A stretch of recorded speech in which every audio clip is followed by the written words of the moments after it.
Hello friends, ನಮಸ್ತೆ. ವರಲಕ್ಷ್ಮಿ ಕಿಚನ್ಗೆ ಸ್ವಾಗತ. ನೋಡಿ, ಇವತ್ತು ನಾನು ಏಡಿಕಾಯಿ ಗೊಜ್ಜು ಮಾಡ್ತಾಯಿದ್ದೀನಿ. ಹೇಗೆ ಮಾಡೋದು ಅಂತ ನೋಡೋಣ. 2 kg ಅಷ್ಟು ಏಡಿಕಾಯಿ ಇದೆ.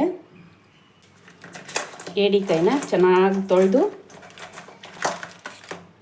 ಅರಿಶಿನ ಹಾಕಿ ಕಲಸಿಟ್ಕೊಂಡಿದ್ದೀನಿ.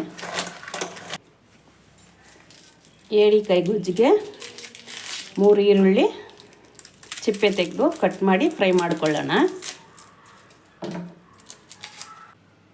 ಈ ಥರ ಕಟ್ ಮಾಡಿಕೊಂಡು ಇದನ್ನು ಫ್ರೈ ಮಾಡ್ಕೊಳ್ಳೋಣ. ಈಗ ಈರುಳ್ಳಿ ಫ್ರೈ ಮಾಡೋದಕ್ಕೆ ಮುಂಚೆ 1 ಸ್ಪೂನು ಪೆಪ್ಪರು ಫ್ರೈ ಮಾಡ್ಕೊಳ್ಳೋಣ.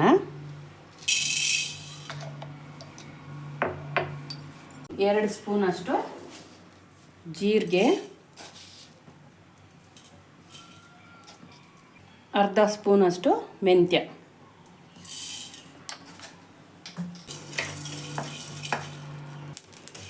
ಈಗ ಫ್ರೈ ಆಗಿದೆ.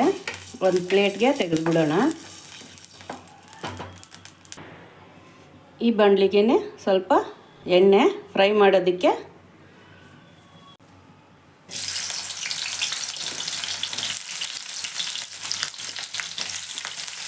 ಗೋಲ್ಡನ್ ಬ್ರೌನ್ ಬರಬೇಕು.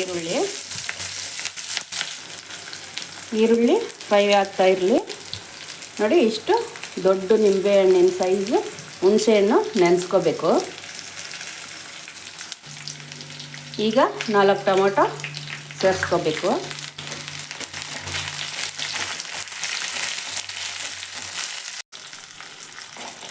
ನೋಡಿ, ಈ ಥರ ಫ್ರೈ ಆದಮೇಲೆ ಗ್ಯಾಸ್ ಆಫ್ ಮಾಡಿಬಿಟ್ಟು ಇದಕ್ಕೆ ಬೆಳ್ಳುಳ್ಳಿ 2 ಗಡ್ಡೆ, 1 ಸ್ಪೂನು ಅರಿಶಿನ, 1 ಸ್ಪೂನು ಚಿಲ್ಲಿ ಪೌಡ್ರು, ಧನಿಯಾ powder 1 spoon, sambar powder 1 spoon. ನೋಡಿ, ತೆಂಗಿನಕಾಯಿ ಇಷ್ಟು ಸೇರಿಸ್ಕೊಳ್ಳೋಣ. ಜಾಸ್ತಿ ಬೇಡ ತೆಂಗಿನಕಾಯಿ. ಆಮೇಲೆ ಜೀರಿಗೆ, ಮೆಂತ್ಯ, ಮೆಣಸು ಪುಡಿ ಮಾಡ್ಕೋಬೇಕು. ಇದು ಸಣ್ಣ ಜಾರಲ್ಲಿ ಹಾಕಿ ಪುಡಿ ಮಾಡ್ಕೊಬೇಕು. ಈ ಥರ ಪುಡಿ ಮಾಡಿ ಸೇರಿಸ್ಕೋಬೇಕು. ಇದೆಲ್ಲ ರುಬ್ಕೊಂಡು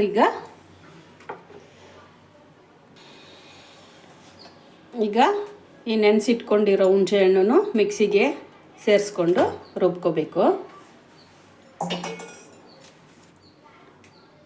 ಈಗ ಸ್ವಲ್ಪ ಕೊತ್ತಂಬರಿ ಸೊಪ್ಪು ಇದೆಲ್ಲ ಹಾಕಿ ರುಬ್ಕೋಬೇಕು. ರುಬ್ಕೊಂಡು ಇವಾಗ ಅದಕ್ಕೆ ಒಗ್ಗರಣೆ ಹಾಕ್ಕೊಳ್ಳೋಣ. ಒಂದು 4 ಸ್ಪೂನಷ್ಟು ಎಣ್ಣೆ,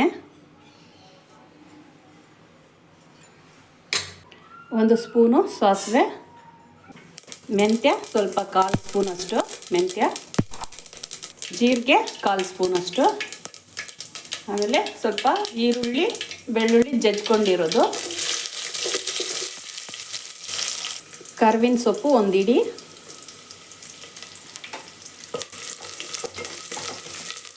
ಸ್ವಲ್ಪ ಗೋಲ್ಡನ್ ಬ್ರೌನ್ ಬರಬೇಕು. ಈಗ ಕಲಸಿಟ್ಕೊಂಡಿರೋ ಮಸಾಲೆ ಸೇರಿಸ್ಕೊಳ್ಳೋಣ.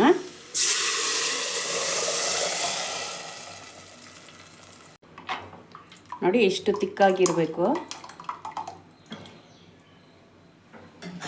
ಮಸಾಲೆಗೆ ಈಗ ಏಡಿಕಾಯಿ ಸೇರಿಸ್ಕೊಳ್ಳೋಣ.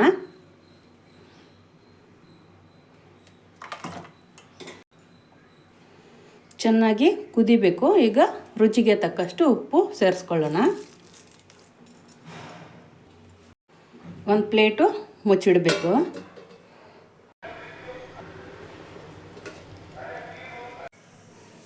ಏಡಿಕಾಯಿ ಗೊಜ್ಜು ರೆಡಿಯಾಗಿದೆ. ಈಗ ನೋಡಿ, ಎಷ್ಟು ತಿಕ್ನೆಸ್ ಆಗಿ ಇರಬೇಕು ಇದು ಗೊಜ್ಜು. ಈಗ ಟೇಸ್ಟ್ ನೋಡೋಣ.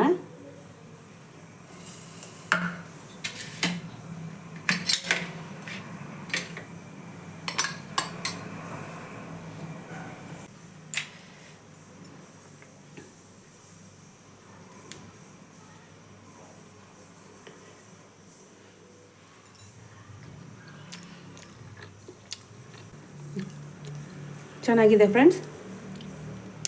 ನೀವು ಈ ಥರ ಮಾಡಿ ತಿನ್ನಿ.